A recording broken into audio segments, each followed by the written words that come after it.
and welcome to New Filmmakers Los Angeles in partnership with Movie Maker magazine. My name is Danny DeLillo and we're here at the South Park Center, and I'm delighted to join with Tiffany with her fantastic movie Poachers. But for those that haven't seen it, let's take a look at the clip.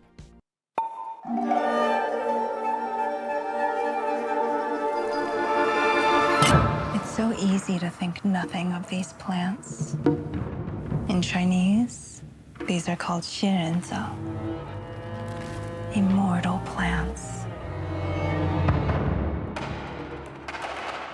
They live through so much to get here, and they never forget what they've seen. Beautiful, isn't it? Tiffany, thank you very much for being here today. Congratulations on your film. Thank you. It's great to be here.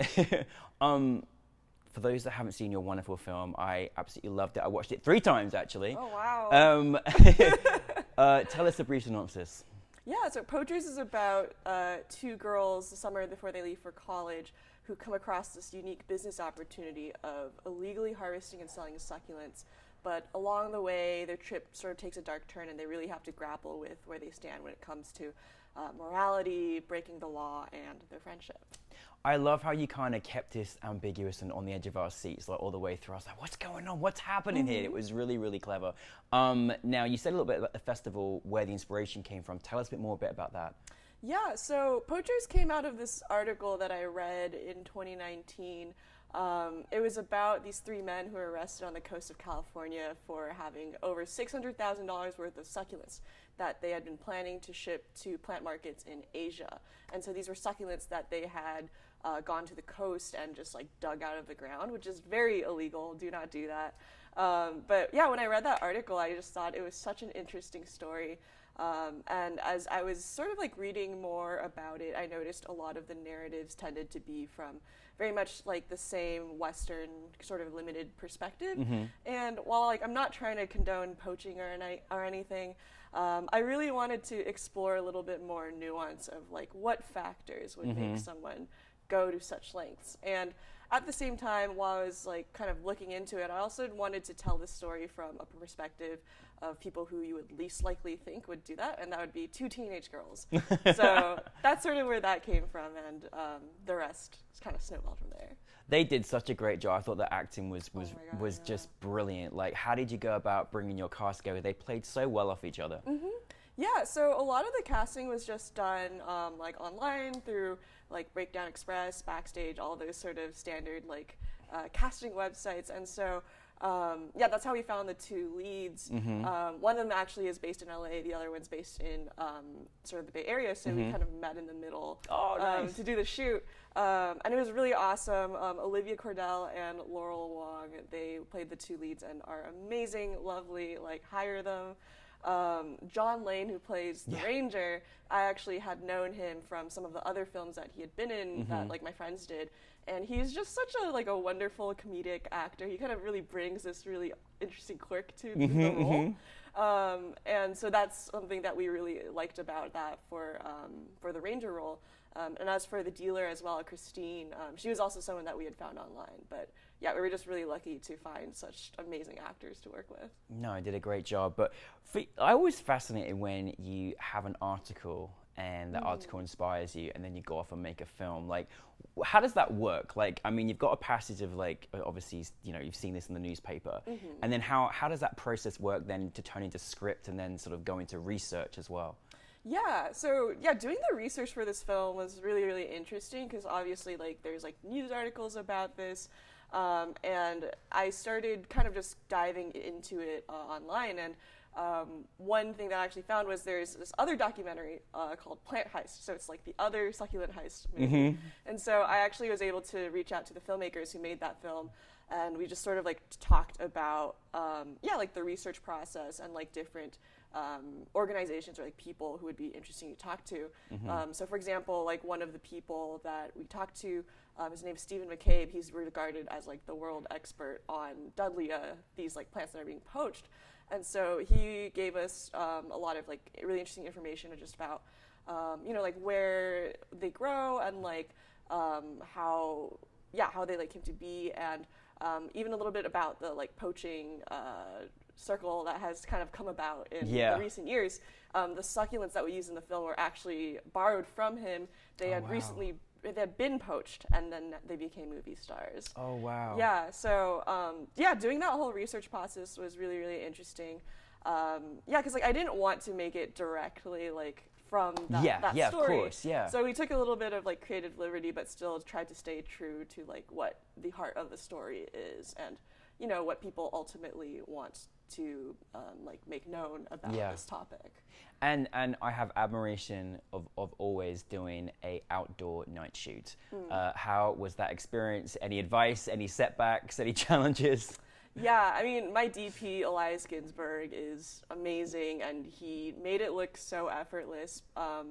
Like, lighting that entire space was, like, a really big challenge because we were basically in this open field in the middle of the night. There's, like, no power, there's no cell service, nothing. So we brought in a generator, and he and his crew just really, really did an amazing job of, like, lighting everything and making it look natural. Yeah, no, it looked really, really good. What was the biggest challenge making this film for you? Yeah, I mean, obviously, like, shooting on location has its own set of challenges. Like, my producer, Sammy Sadov, she was just so wonderful at just handling, like, everything that came her way. Because we were, like, driving all of our crew up, like, we were staying in Monterey for a bit. And so, yeah, like, doing all of that was definitely a lot easier with, like, the help of, like, such an amazing crew. But I guess, like, the biggest challenge that I had to confront or just kind of work through was, so the car that Rosie, that character, drives. So we realized the morning of that it was a stick shift car, but she did not know how to drive stick, and she was like actually driving in the scene. So Olivia actually, she had to like learn how to drive stick like that morning. Oh my goodness! On set. Yeah, so it was like, I think it was definitely like the most stressful environment like on set, like the whole production, just because it was such like an enclosed space. Like I was just like jammed in the back seat with my AC and like my soundy, and we were just sort of like ducking, trying not to be seen by the cameras. But Olivia, such a trooper, she like made it through the day. And then after that it was much more smooth sailing. Oh my goodness. Well, hey, you learn a lot of things on set. That's a new one for me. But what for you as a director, how is your kind of approach? I mean, in terms of your actors, are you quite hands-on with them? Do you let them play? And also, who kind of inspires you as a filmmaker that sort of helps you or sort of in your footsteps too? Yeah, I think as a director, I really just want to be setting the table for my collaborators so that they can do a really great job. I love that. Yeah, I always love like being able to set people up for success, and like there's a reason why I like bring each person onto my crew, and I like really, really trust them to like make their decisions and do their jobs. So for me, like that's like a really big part of the process of just like making sure everyone's on the same page about like what kind of film we're making. As far as like the process, like with the actors too, like I really love going into like rehearsals and just kind of like talking out like a lot of like these different character moments. I think a really big thing for me is just making sure that every character does have like a full personality, and like they have, you know, their flaws but also their strengths, and just really trying to explore like the psychology of these characters. And I guess like as far as like directors who inspire me, like I'm definitely like that's a hard one. Like there's so many great, so many, I know, right? I think like for Poachers in particular, I was very much inspired by Corey Finley, who did this movie Thoroughbreds, which is also sort of like about these two teenage girls who go on this very dark journey. But I love that he was able to bring like both drama and humor into his work, which I think like Poachers has a little bit of as well. Definitely. Yeah, and I also really love Edward Yang, who is he's a Taiwanese director, and he does these like really, really like beautiful like portraits of just like these characters. And I think like one thing that I really love about his work in particular is the way that he uses violence in the story, and how it sort of really alters the course of like all these characters' lives. And like, you know, sometimes like it doesn't quite like sometimes it comes out of nowhere, or it feels like it.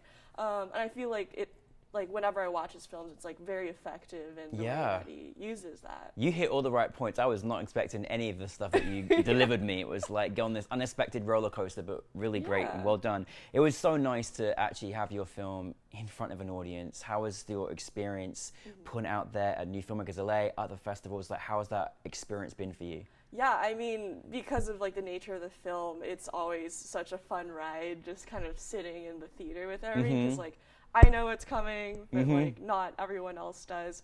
So especially kind of like in that night scene, like it's really fun to, at first, like as like Iris and the Ranger are like having this conversation, you're just kind of like, okay, like it's sort of funny, like he's quirky, and then all of a sudden, like out of nowhere, like it just turns very dark.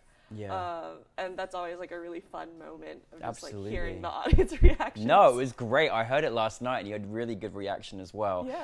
Well, you can't, just to close on, you kind of did allude to the fact, because I was not done with your film. I wanted more. So what is next for you? What's next you're working on? Tell us about that, Tiffany. Yeah, so right now I've been sort of developing Poachers into a feature, so just kind of like writing a script for that. If anyone wants to give some money, like definitely would be open to that. But yeah, so just developing that. I've got another short in post-production right now that's a sci-fi immigration allegory.